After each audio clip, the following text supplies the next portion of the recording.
Influenza भनेको श्वास प्रश्वास प्रणालीको एक सरुवा रोग हो। इन्फ्लुएन्जा नामक भाइरसले संक्रमण गरेपछि इन्फ्लुएन्जा रोग भनिन्छ। यो नेपालमा एकदमै नियमित रूपमा फैलिने रोग हो। यो चाहिँ प्राय जाडो महिनामा र भदौ असोजको बेलामा चाहिँ यो रोग देखा पर्दछ। इन्फ्लुएन्जा भनेको चाहिँ सरुवा रोग हो। यो चाहिँ संक्रमित व्यक्तिले खोक्दा, हाछ्युँ गर्दा या सिँगानहरू पुस्दाखेरि ससाना थोपाहरूबाट स्वास्थ्य व्यक्तिमा सर्ने गर्दछ। साथसाथै संक्रमित व्यक्तिले प्रयोग गरेका सामानहरू चलाउँदा या नजिक बस्दा पनि यो रोग सर्ने गर्दछ।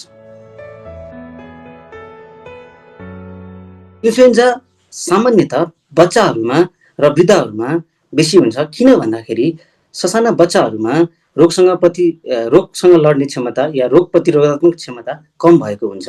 साथै उनीहरूले नियमपूर्वक भ्याक्सिनहरू लगाएका हुँदैनन्। र वृद्धहरूमा के हुन्छ भन्दाखेरि उनीहरूले विभिन्न रोगबाट आक्रान्त भएका हुन्छन्, जस्तै दम, मुटुका रोग, मधुमेहहरू जस्ता रोगबाट आक्रान्त भएको भएर यो इन्फ्लुएन्जा रोग चाहिँ प्राय यस्ता व्यक्तिहरूलाई सजिलै हुने गर्दछ।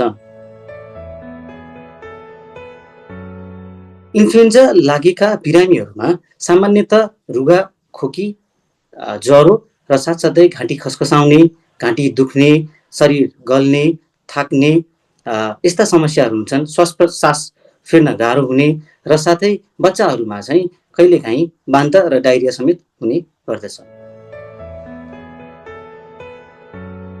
इन्फ्लुएन्जाका बिरामीहरू आउनुभयो भने हामीले बिरामीको अवस्था हेरेर डिसाइड गर्छौँ कि बिरामीलाई घरमा उपचार गर्न सकिन्छ या अस्पतालमा।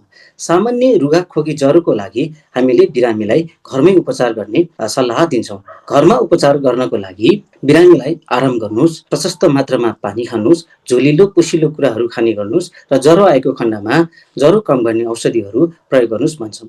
तर जटिल भएका बिरामीहरू अस्पताल आए पश्चात हामीले उहाँहरूलाई भर्ना गरी नसाबाट औषधि दिँदै अक्सिजनको व्यवस्था गर्दै अक्सिजन लगाउँदै उहाँहरूको उपचार गर्नुपर्ने हुन्छ।